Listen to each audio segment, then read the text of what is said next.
मैं हूं आबिद हुसैन शेख, आपका खैर मकदम है 4TV न्यूज़ कर्नाटक एक्सप्रेस में।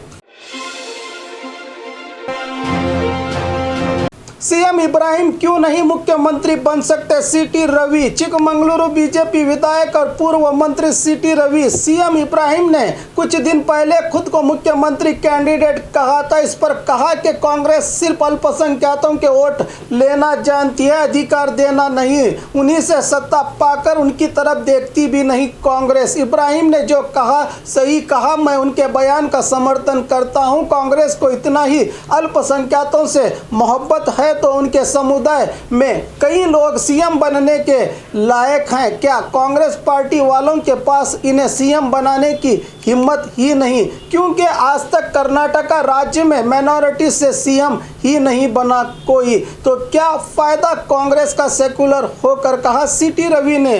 इनकी ये हमदर्दी तो सही है, लेकिन क्या कांग्रेस इसको अपनाकर मौका देगी? क्योंकि बीजेपी को भी शर्मिंदा करना है।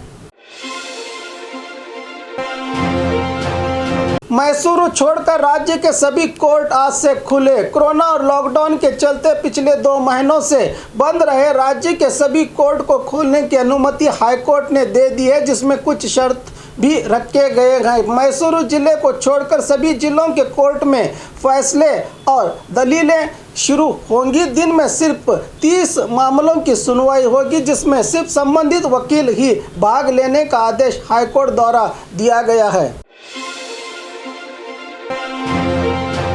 डेल्टा वायरस का डर, कर्नाटक पहुंचे महाराष्ट्र, दूल्हे को उठानी पड़ी मुश्किल। महाराष्ट्र का दूल्हा बेलगाम के खानापुर में शादी करने आ ही रहा था, तभी तुरुमुरी चेकपोस्ट पर इन्हें रोककर अनुमति पत्र और दस्तावेजात चेकिंग के साथ साथ कोरोना टेस्ट भी किया गया। इससे इन्हें काफ़ी घंटों तक चेकपोस्ट पर ही वक्त गुजारना पड़ा। अब शादी के लिए दूल्हा दुल्हन के साथ साथ बारातियों को भी इस प्रक्रिया से गुजरना पड़ेगा, क्योंकि अब शादी के लिए कोरोना नेगेटिव रिपोर्ट से बढ़कर कोई बड़ा तोहफा नहीं हो सकता इनके लिए। पैदल जा रही बुजुर्ग महिलाओं को यूटी कादर ने मंजिल तक पहुंचाया। मंगलुरु लाल क्षेत्र के विधायक यूटी कादर अपने क्षेत्र के दौरे पर जाते समय 2 बुजुर्ग महिलाएं पैदल जाते देखकर इन्हें अपने कार से उनकी मंजिल तक पहुंचाकर मदद की है यूटी कादर ने।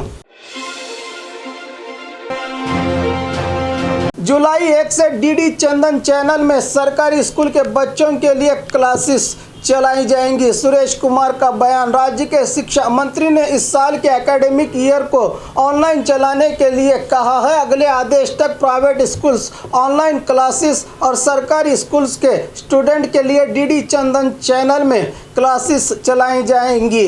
8th से 10th तक। रही बात पीयूसी रिजल्ट की, तो जुलाई 2nd वीक में रिजल्ट अनाउंस किया जाएगा और रिपीटर्स को अगले 2 दिन में जानकारी दी जाएगी कि वो लोग एग्ज़ाम लिखे या उन्हें भी रेगुलर कंसीडर करार देकर पास किया जाएगा, कहा सुरेश कुमार ने। कपड़ों के दुकान खोलने की अनुमति को लेकर सड़कों पर उतरे व्यापारी। मैसूरू में आज से अनलॉक की घोषणा करते हुए बस सेवा शुरू करने की अनुमति दे दी है सरकार ने। इसी बीच स्थानीय कपड़ों के व्यापारियों की ओर से सड़कों पर उतरकर प्रदर्शन किया जा रहा है कि हम भी कोरोना नियम पालन करके व्यापार करेंगे, हमें भी अनुमति देने की बात कही है इन व्यापारियों ने।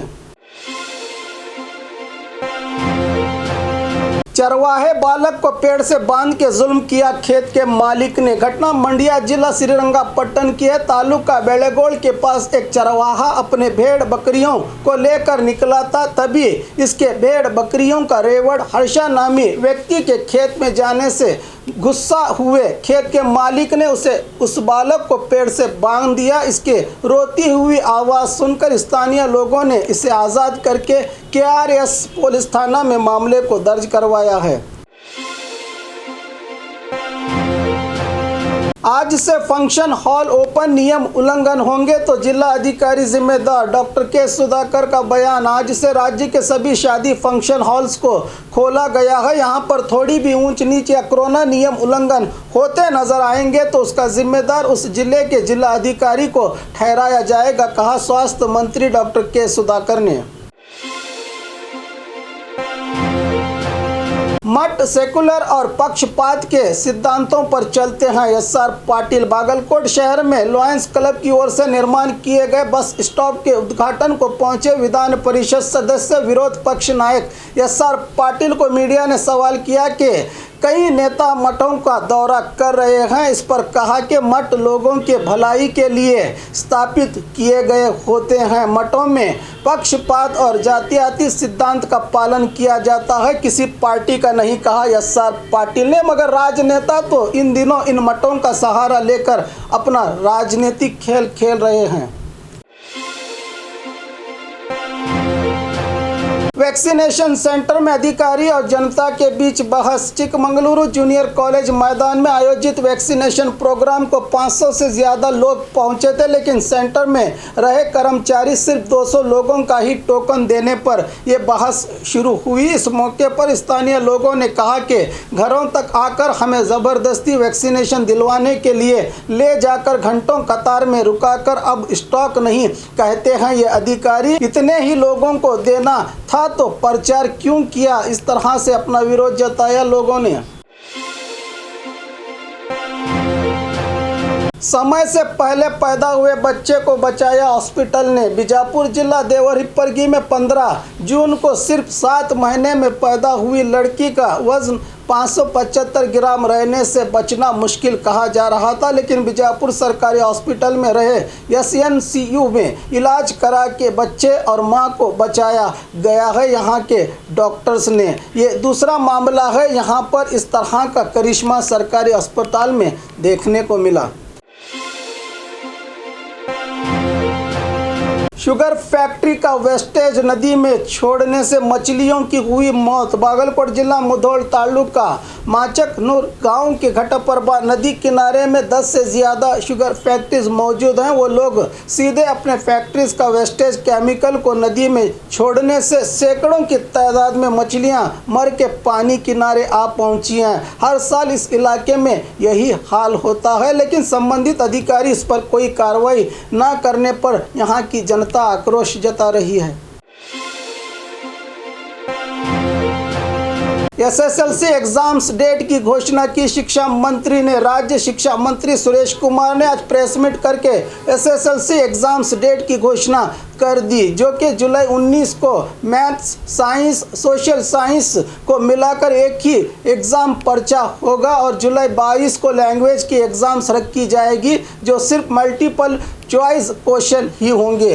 हॉल टिकट को उनके स्कूल प्रिंसिपल को 30 जून तक भेज दिए जाएंगे। एक ब्लॉक में 18 स्टूडेंट और एक बेंच पर एक ही स्टूडेंट को बिठाकर एग्ज़ाम्स चलाए जाएंगे कोरोना नियमों के साथ, कहा शिक्षा मंत्री सुरेश कुमार ने।